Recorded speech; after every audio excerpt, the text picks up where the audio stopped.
suis avec Cédric Bonneau aujourd'hui. Salut Cédric, Salut, ça va? très très bien. Très très bien. Alors Cédric, déjà je voulais remercier Lilou qui m'a mis en contact avec toi il y a quelques temps. Donc merci à elle, parce C'est qu'on ça. converse de temps en temps et voilà, je voulais lui faire un petit coucou, un petit bisou au passage. Donc Cédric, toi tu as 39 ans, euh, 37. 37 ans, pardon, je te mets 2 ans en plus, bing, ça c'est fait. J'en ai déjà assez, ouais, il faut pas en rajouter, là. C'est clair. Tu as 37 ans et tu joues au foot golf. Et tu as une particularité parce que tu es tout simplement le numéro un français du foot golf aujourd'hui et capitaine de l'équipe de France. C'est ça, Donc, exactement. tu as joué au foot, au futsal, au foot à 5. Explique-nous un petit peu comment tu es arrivé au foot golf, Cédric. Ben ouais, comme tu as dit, je suis passé par le foot normal, où j'ai joué jusqu'en CFA2. Et ensuite, je me suis dirigé naturellement un peu, on va dire, vers le futsal, où j'ai joué en Ligue 1 de futsal à Toulon. D'accord. Ça faisait un peu loin, du coup, j'ai créé mon équipe de foot à 5 dans les centres indoor. Et en fait, on a été 2 fois champion de France avec mon équipe. On a gagné la Coupe de France, on a représenté la France à la Coupe du Monde 2016 de mémoire. Et on avait fini troisième. Et ben, j'ai été aussi capitaine de l'équipe de France de foot à 5. Et ben, un jour, j'ai un ancien joueur pro, David Ahmed, qui m'a Ouais. dit ben, tu devrais venir essayer le foot golf, tu vas t'amuser. Et au début, je pensais que c'était une blague. Et il m'a dit le foot golf, je dis non, c'est pas vrai, c'est une blague. Et ben non, c'était pas une blague, du coup j'ai essayé. Et on va dire que ben, je suis tombé sous le charme immédiatement. Et c'était ben, un nouveau défi pour moi avec un ballon rond. Donc la première année, ça a été difficile. Mais dès la première année, j'étais sélectionné en équipe de France. Et ensuite, ben, dès la deuxième année, j'étais champion de France individuel. La même année, j'ai gagné la Coupe de France la même année. J'ai gagné la finale internationale à Marrakech. Et en même temps, on a gagné la Coupe du Monde avec l'équipe de France. Ouais, t'as tout raflé, quoi. T'as tout raflé. Voilà, c'est ça. Alors, c'est vrai qu'on y prend vite goût à ce sport. Donc toi, tu es vraiment dans le top niveau. Mais pour les amateurs comme moi, par exemple, on y prend vraiment goût. Là, tu vois, la semaine dernière, j'ai emmené 2 amis jouer au foot golf.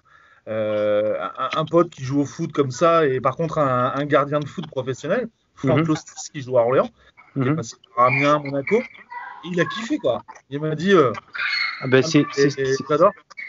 c'est ça qui est magique dans ce sport, en fait. C'est que tu sois, que tu sois un professionnel, que tu sois un joueur qui a jamais joué au foot ou quoi que ce soit, tu peux prendre du plaisir immédiatement.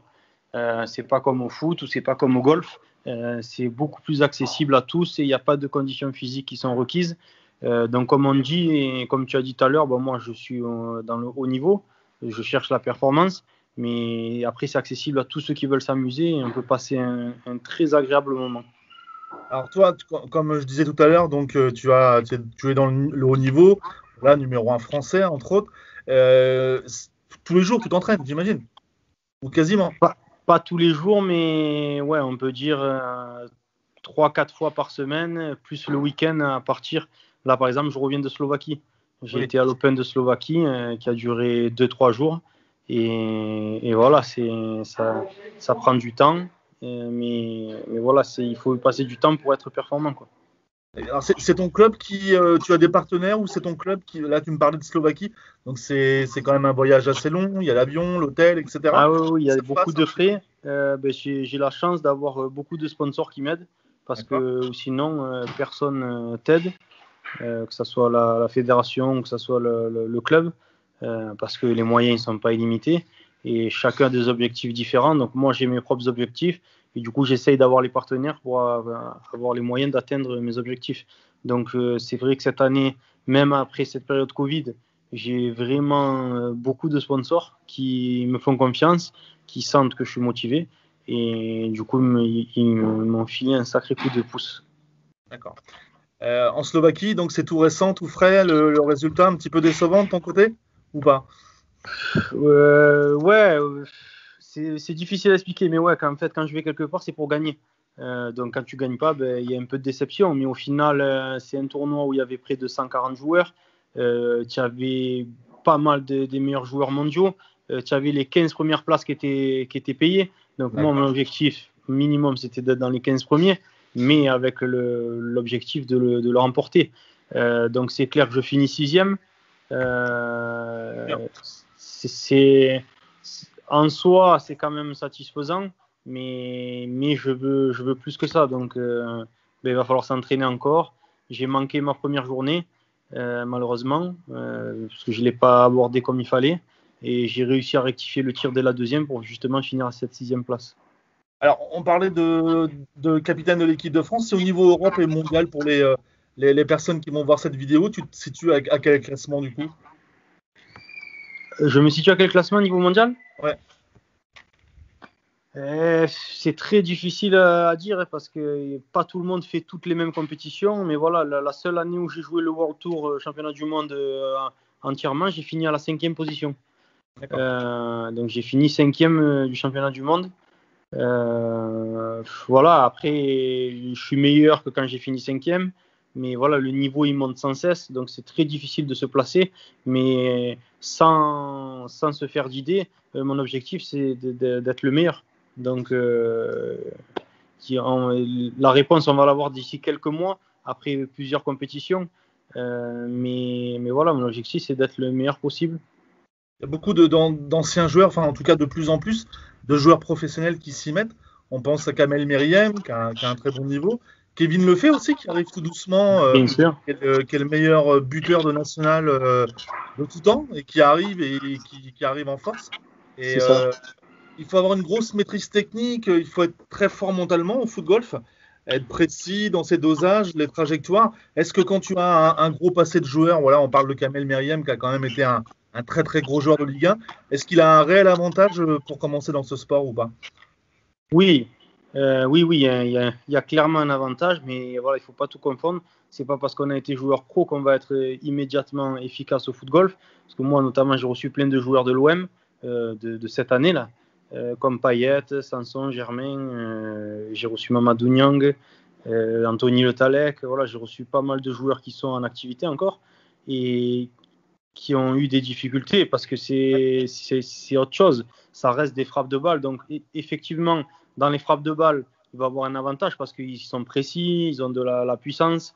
Mais après, c'est le côté mental déjà qui est plus difficile parce que voilà, on n'a pas l'habitude d'être en échec avec un ballon. Donc, on manque un truc à 2-3 mètres. On se dit, oh, c'est pas possible. Donc, c'est là qu'il faut être fort. Et voilà. Sport d'avenir, évidemment, tu y crois. Aujourd'hui, il y a combien de clubs à peu près? Combien de licenciés, en gros, en France? À peu près 8000, 9000. D'accord.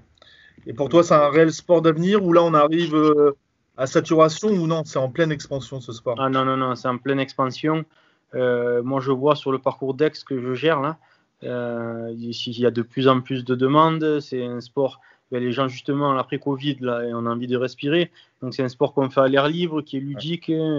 Les hommes, les femmes, les enfants, tout le monde peut jouer en même temps. Ça reste ludique, c'est un challenge. Non, c'est vraiment un sport d'avenir. Et comme je l'ai expliqué, notamment, je vais peut-être signaler l'Olympique de Marseille pour le centre de formation. C'est un très très bon complément au foot pour les jeunes, pour progresser justement techniquement dans la concentration, sur la position du corps pour réaliser la frappe. C'est vraiment un complément très intéressant. Et puis pour toutes les personnes qui regardent la vidéo, c'est un sport où on peut jouer pour 10 euros, quoi, hein. Moi, la semaine dernière, donc je le répète, j'ai fait un foot golf avec 2 amis. On était sur un 9 trous du côté d'Orléans. C'était 10 euros par personne. On a joué 1h30, 2 heures. Voilà, on dit souvent, ouais, mais le foot golf, c'est comme le golf, ça vaut un bras, ça vaut une fortune. Non, ça vaut cher. Là, 10 euros, c'est pas cher, mais la moyenne nationale, c'est 20 euros. Donc, c'est pas beaucoup plus cher. Mais voilà. Je veux dire, 20 euros, tu restes 2-3 heures à jouer. Donc, si tu compares ça avec un foot à 5, où tu payes 8-10 euros pour 1 heure, à la limite, on peut dire qu'on est moins cher qu'un foot à 5. Exactement. Donc, c'est pour ça, n'hésitez pas à vous renseigner. Où il y a de plus en plus de parcours dans toute la France. De plus en plus, c'est ça. Et c'est vraiment accessible et vous pouvez vous éclater. Tout à l'heure, tu parlais de foot 5. Alors, rien à voir avec le foot golf, mais je voudrais qu'on revienne, pour finir l'entretien, sur Zinedine Zidane. Parce que je crois que tu as été son capitaine oui. au foot 5, donc capitaine de Zidane, exceptionnel. Et tu es parti au Real de Madrid. Alors, explique-nous un petit peu cette aventure, Sadat. Ben, en 2013, il y a eu un tournoi qui a été organisé par Zidane et Adidas. Ils ont fait des sélections dans la France entière. Et ben, j'ai été sélectionné, moi, parmi les 12 meilleurs joueurs nationaux. Et du coup, ces 12 meilleurs joueurs, ils ont été sélectionnés pour aller à Madrid avec Zidane au centre d'entraînement de Valdebebas. Voilà, et avec David Bettoni aussi, son adjoint. Et Oui. du coup, parmi ces 12 joueurs-là, il devait en sélectionner 6, justement pour former son équipe pour jouer la Coupe du Monde de foot à 5, qui avait lieu à Aix, à son centre. Et du coup, ben, j'ai été sélectionné parmi les 6, dans les 12 restants. Et ben, parmi les 6, il m'a élu capitaine de l'équipe. Donc, ben, c'était incroyable, indescriptible. Voilà, c'est une aventure unique. Et voilà, on est resté avec lui à Madrid et on est resté avec lui tout le week-end aussi à Aix lors de la Coupe du Monde, où on a perdu en demi-finale, malheureusement, au penalty. Mais voilà, il a joué avec nous, et, ben, il nous a coachés. On peut dire qu'on était sa première expérience de coach, même si c'était à 5. Mais voilà, un gars en or, humble, accessible, bon, c'était incroyable. Mais voilà, et il a joué avec nous et encore très très très performant techniquement. J'imagine. En tout cas, ça reste un bon souvenir pour toi, j'imagine. C'est clair. Ok, Cédric. Bon, bah écoute, merci beaucoup pour l'interview. Je descends à Marseille au mois de juillet, voir un très bon ami à moi. Ben, je t'accueillerai avec plaisir. Peut-être tu me feras voir un peu quelques techniques, parce que là, moi, je suis très très loin. En tout cas, c'est un plaisir. En tout cas, tu acceptes toujours mes enregistrements. C'est vraiment sympa. À très bientôt, Cédric, en tout cas. À bientôt. Ouais, salut, ciao, ciao. Au revoir.